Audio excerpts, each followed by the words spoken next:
Baik, terima kasih. Bismillahirrahmanirrahim. Assalamualaikum warahmatullahi wabarakatuh. Alhamdulillah wa syukurillah wassalatu wassalamu ala rasulillah wa ala alihi wa ashabihi wa mawala wa la hawla wa la quwata illa billah. Yang kami hormati pimpinan, anggota Panja dan juga seluruh tamu undangan yang hadir bersama kita hari ini. Terima kasih atas kesempatannya yang diberikan kepada kami. Saya sebagai Kapoksi dari fraksi Partai Amanat Nasional di Ratna Sari 497 Kabupaten Kota Sukabumi Dapil Jabar 4. Izin menyatakan pernyataan sikap FPAN terlebih dahulu. Pada tanggal 22 Juni kami dinyatakan katanya menolak, padahal kami belum memberikan dan menyatakan sikap kami.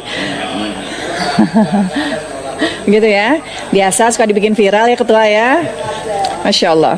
Jadi kehadiran kami di sini izin menyatakan apapun yang dituliskan berwarna biru, saya senang sekali ini berwarna biru, pada tanggal 22 Juni 2023 pukul 11.41 dan selanjutnya yang telah disetujui oleh Panja dan diserahkan kepada Timus bahwa di pasal 39 bahwa kepala desa memegang jabatan selama 9 tahun dan sebanyak 2 kali masa jabatan. Kami fraksi Partai Amanat Nasional menyetujui hal tersebut dan juga bahwa di pasal 56 terkait dengan anggota Badan Permusyawaratan Desa yang juga masa keanggotaannya itu 9 tahun dan juga 2 kali masa keanggotaannya, fraksi Partai Amanat Nasional menyatakan persetujuannya terkait dengan hal tersebut. Hal lain yang ingin kami sampaikan tentu yang berwarna biru tadi yang disetujui oleh Panja 22 Juni pada prinsipnya fraksi Partai Amanat Nasional menyetujui hal tersebut. Lalu yang ke warnanya Mas JB sekarang.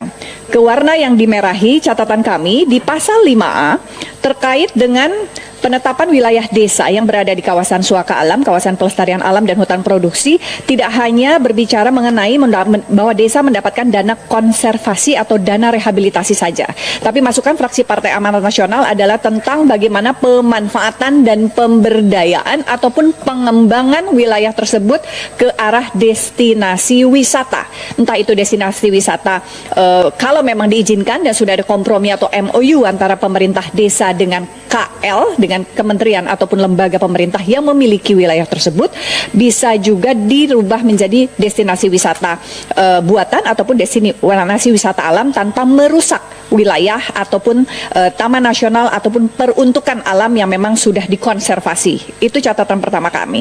Karena saat ini masih banyak terjadi dispute di antara KL maupun pemerintah desa. Pemerintah desa punya anggaran untuk mengembangkan wilayahnya, tapi kemudian terbentur oleh kepemilikan lahan. Jadi tidak hanya terbatas pada mendapatkan dana konservasi.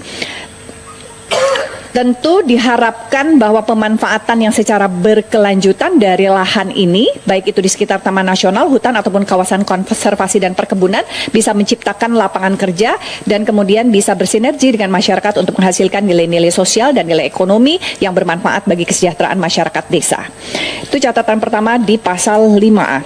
Catatan kedua kami adalah bahwa tunjangan purna tugas 1 kali di akhir masa jabatan diatur oleh peraturan pemerintah. Catatannya adalah yang paling pertama didapatkan dari atau diperoleh ataupun dianggarkan melalui dana desa. Itu.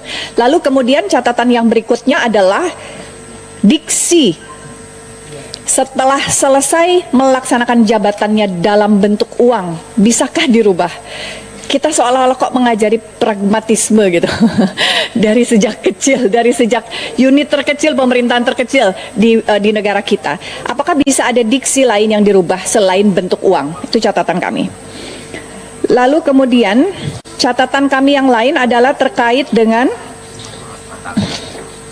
pasal, sebentar ya Ketua, 72.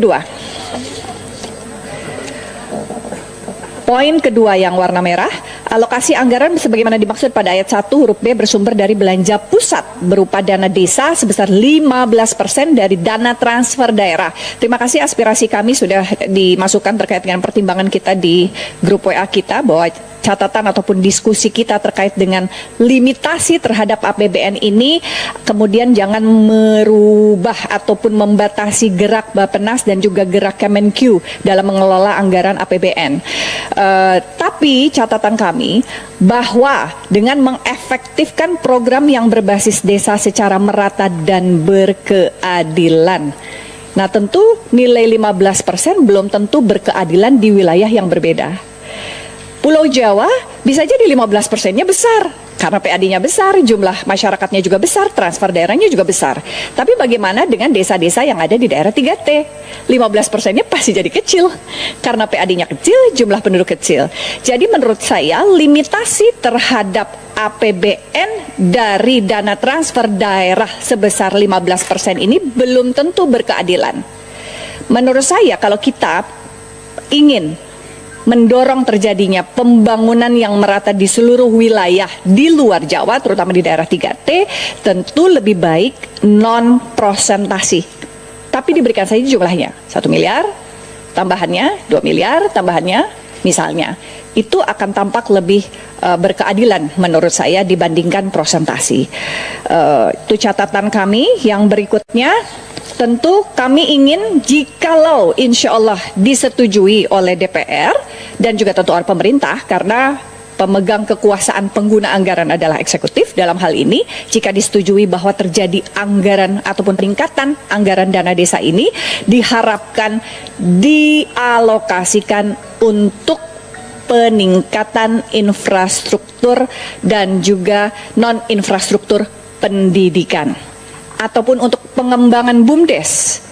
Karena dengan pengembangan BUMDes dan disupport oleh pendidikan, sehingga kemungkinan besar penciptaan lapangan kerja menjadi terbuka, sehingga kesejahteraan masyarakat desa juga menjadi ikut terangkat dan lebih tinggi lagi. Tidak hanya dalam konteks pendidikan formal, tapi juga pendidikan keterampilan yang berakhlak dan beradab. Ini juga menjadi suatu alokasi catatan yang sangat penting bagi penambahan penggunaan anggaran dana desa.